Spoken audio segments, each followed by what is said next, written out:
原版纸人只是装饰品，在这里做做样子，让这里看起来多一点生气。在院落的角落中还有2只小屋，里面堆满了仙豆，都是精挑细选的上等货色，比他此前给天庭的那一批豆子品质还要高了许多。为了不伤及凡人，李长寿并未在此地安放毒仙豆。这就是海神教主神庙最后一层防御力量。如果有人攻打海神教，这里的指道人和仙斗能在短时间内爆发出堪比数万精锐天兵天将的战力，护卫安水城与此地海神庙。若这些指道人和仙斗都拼光了，那李长寿也就只有跑路了。此刻带着布包的指道人迈着六亲不认的王八步走到了这庭院的正中，将那盆栽从布包中拿了出来，放在院落正中。这相思宝树散发着莹莹光亮，将整个小院都照耀得熠熠生辉。一只只指道人、纸人顿时多了几分功德的加持。说到功德，李长寿的心底又打开了一点点小思路。东悟公刚才所说，这一株小相思树是在原本相思树的基础上培育出来的，那我是不是也可以用功德培养这只小相思树，扩散相思树的灵根？我此前瞎想的斗法妙招其实完全可行，相思宝树跟自己的仙石毒丹心火烧配合使用，关键时刻扰乱对方的心境，双重功效，加倍给力。虽然这个斗法套路确实有点黑心吧，但都已经是生死搏杀了，活下来才是最重要的。不仅如此，这一只小相思树的叶子、树枝应该可以用来炼丹，再搞一些嫁接的手段，弄一些其他的灵根灵枝搞到这个上面，催生一点相思果。人参果是婴孩模样，相思果也可以分为一男一女嘛。将来如果有机会去武装观中，我这个长庚道人拿着相思果向前拜会那位地仙之祖，也可以说一句啊，前辈，咱们的国有缘，不如互换他几百对吧？这个纯粹是想桃子吃了。该怎么才能发挥这玩意儿的最大作用呢？东西都已经拿到手了，虽然不是我想要的塑形灵药，但总不能浪费了这一般后天灵根功德灵宝吧。也不知道这相思树培育长大之后，搞出来的树枝儿弄成指道人会有什么效果。哎呀，情字指道人项目正式上马。讲道理还是要稳一手嘛，还是先将此物记在此地，借一部分香火功德慢慢的培育，后面再说这些吧。头脑风暴了一阵，安置好刚得的相思树，李长寿的心神回归本体，继续开炉炼丹。此前若知道玉帝会赐下这种重宝，那他就可以省心许多，直接扎王富贵几下是不行了，几百下，这不就完事儿了吗？仔细想想，李长寿觉得呀，自己这个渡仙门小弟子确实是有些名不副实了。当同期弟子们在想着风与风之间的那一点破事儿，他却在大教漩涡之中浮浮沉沉。当同期弟子们大多为成仙劫而发愁，他已经不得不担心金仙劫如何稳中取长生了。世间之事当真是如此奇妙啊！一次北周之行，让自己的修道生活不再平静。一个起于敛财团伙的南海神教，后面竟然牵扯出了如此多的因果。洪荒的凶险数之不清，而洪荒之波澜壮阔、精彩纷呈，也让寿颇感欣慰。真不忘他走这一遭啊！当然了，豪情冲天那是不可能冲的，这辈子都不可能冲的。朗声大笑几句，表现一点英雄气概，根本就没有什么实际的意义。安稳修行才是正途。距离金仙境只差几哆嗦了。越是关键时刻，越不能够动摇自己的原则，绝对不能自乱跟脚，必须深刻贯彻低调闷声发财的基本策略，坚持稳字经的思想指导。要不要想办法跟忘情上人分享一些感悟心得？李长寿沉思少许，也没有太稳妥的办法。门内现如今知道他真实修为的只有2个人，一位是自家空虚掌门季无忧，但掌门自那一夜之后就像是故意躲着自己，也没有什么其他的讯息，就宛若无事发生，连李长寿的后续忽悠巩固疗程都免了。一位就是关系暂时理清楚了，似乎大概可能对自己有一点点好感的破天峰掌门一脉新晋真仙同期首席大弟子有情玄雅。他也已经立下了周全的大道誓言，一般情况下不会将自己的真实修为泄露出去。且因门内门外情报的不统一性，掌门季无忧与这个冰山不太冷的有情玄雅并不知道他在外面搞的那些大事。有一说一，有毒师妹是真的很美，就是有时候太耿直了一些，不善变通之道，不通人情世故。在其他弟子的眼中，她就是那种标准的出尘仙子，不染世间污垢吧。李长寿念及于此，也是微微一笑，并未多想其他事。修道日子在一番又一番波折之后，总算是迎来了一段稍微平静的时期。可惜这份平静并未持续太久，敖乙大婚、南海东海大战之后的第12个年头，海族再次爆发大规模的叛乱。这一次海族叛军对北海龙宫发起猛攻，最后虽然被击退了，但是北海龙宫损失相当惨重，大门都被拆了。北距泸州苦寒，北海也跟着受牵连。海中的生灵都没有多少，还有大片大片经年不化的玄冰悬浮在海面上，北海龙宫也因此实力最弱。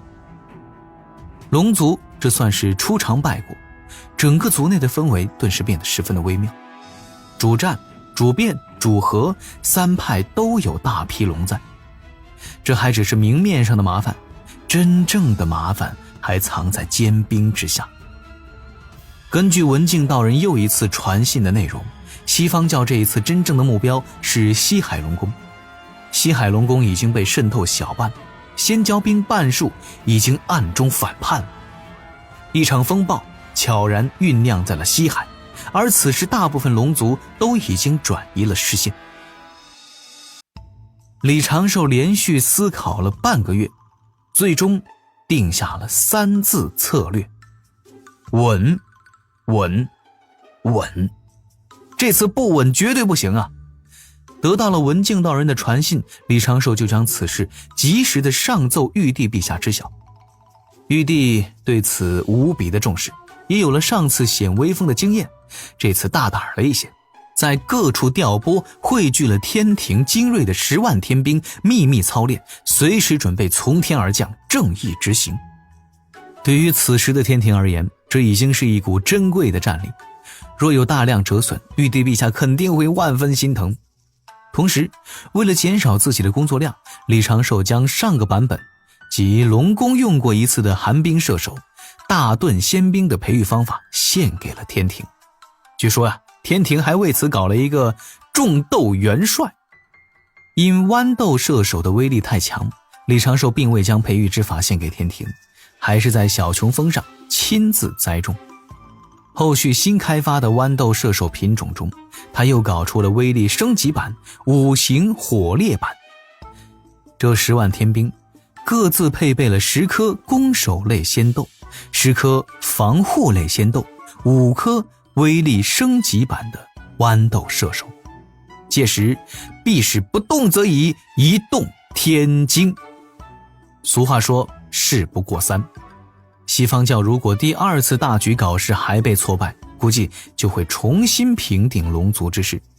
到那时，西方大概率会知难而退，小概率会对天庭直接施压。所以李长寿格外看重这一次的机会，必须要让龙族对天庭产生向往之感，甚至还要等龙族对天庭主动求援，这就是收服龙族上天的最关键一步。可说实话，在西方已知天庭与人教干预龙族之事的前提下，还要再次算计成功西方教，第二次拆他们的台是真的难。而让李长寿感觉到有些意外的是，西方教这次竟然也变得稳健了很多。他们在暗中取得了如此大的优势情况下，并没有着急对西海龙宫动手，而是借海族叛军与后续调拨过来的妖族不断地消耗龙族的精力和耐力。李长寿现在只能够粗略地预计对方发难的时机，短则3年，长则100年，必然有一锤定音的手段。这手段又会是哪般？仔细想想，他们也无外乎就是从天庭、从龙族、从南海神教等几个有限的方面入手。李长寿最近感觉自己的心神又有些不太够用，甚至还掉了2-3根头发。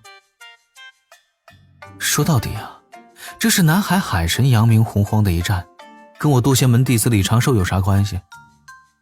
哎，这操心的命。他刚想继续埋头分析西方教的后手，就发现灵娥行色匆匆从破天峰方向飞来，赶到了丹房大阵之外。他开启了师妹专用通道，让灵娥安全抵达丹房。李长寿的本体也从地下密室中钻了出来。这么着急怎么了？灵娥忙道：师兄，师祖找你，很着急的样子。有说具体是什么事吗？好像是咱们师伯晚降雨投胎转世之事，地府那边似乎出了些问题，连掌门都惊动了，此刻就在忘情居中呢。掌门都被惊动了，那倒是不便用化身前去了，免得让掌门不喜。李长寿让灵娥稍等，真正的本体从一侧书架角落的盒子中飞了出来。之前这一具本体系列指导人化作一缕青烟回了地下。这个……灵娥看了看蒲团下的小孔，又看了看面前的师兄，委屈巴巴地问了一句：师兄，你上次手在我脸边按过去的时候，难道也是……那自然不是化身。哦。灵娥俏脸一红，现在倒是比之前有进步，稍微的适应了一些。晚江雨师伯，李长寿当然知道，这是自己师父奇缘道长心底一直抹不去的痛。自己现在用谎言骗住了师父，尽量降低了对师父的伤害，但是师父每日都没什么精神，一直在消沉中度日，当真是把长睡当做了修行。似乎奇缘如今除却按照李长寿所说帮李长寿与灵娥上天庭谋先职提前铺路之事，已经再没了什么人生追求。虽然说用咸鱼2字形容师父未免太过不敬，但这个词儿用在这儿确实是十分生动形象。而李长寿一直在等师祖找到师伯的转世身，那样的话自己的师父翻身很难，但是跳几下还是有可能的。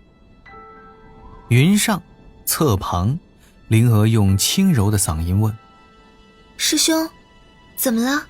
哦，在想师父之事。李长寿轻声道了一句，灵娥也露出了几分愁思。他们师兄妹2个，虽然一个过于稳健，一个轻微不稳，局部健寿，但是都对自己师父有一份真诚的感激之情。奇缘老道的这一段爱恨纠葛，事起千年怨，独闻轮回事。虽然师父道基被毁之事的罪魁祸首已经被李长寿亲手给扬了，并且在扬之前还让对方先临时体验了一把道基被毁面对雷劫的感觉，但是对方犯下的恶行终究无法被完全弥补。他们2个人的师父奇缘老道在天劫之前只能够化作浊仙，李长寿为了相助师父，被迫牵扯进了一系列的因果。师伯晚江宇更因此事惨死于北巨泸州，好在残魂护着真灵，去了地府投胎转世轮回。小师祖第一次回山时，李长寿不忍师父日渐消沉，便托师祖去地府寻找师伯转世身的下落，也暗中给了小师祖一些提示。江灵儿刚修成天仙不久，自然不愿意见自己这位大徒弟这般惨死落幕。他临江散人是什么人？在道上混了这么多年，谁还不知道他谁还不知道他雷厉风行，做事利落，朋友遍布几个小千世界啊。于是江灵儿通过自己的几位朋友，不断地去地府走动，疏通关系。历经周折，也总算是查到了晚江宇此时的芳踪。晚江宇的当事身是一只树灵，所谓树灵，自然是木灵根诞生的灵体，类似于草木精怪，虽有灵智，但是并不完全，多存于生机浓郁、人迹罕至之地。通常呢，都是浑身冒着健康、富有生机的光芒。且他这一世尚有一些寿元未曾耗完。原本江灵儿已经安排好了后面的事，江灵儿花了不少的宝物灵石，在阴司衙门买通了一位小吏，准备让其出手。在晚江宇再次转世时，安排他再入人道，出生在一个衣食无忧的富贵人家。那阴司小吏也会给江灵儿留个信儿，方便江灵儿找寻。这种事儿，地府阴司的小官小吏常干啊，一个个业务熟练，办事牢靠，事若不成，退还全部好处。在这个时代，尚且有些混乱的地府阴司，这种私活其实才是这些阴司小吏的主业。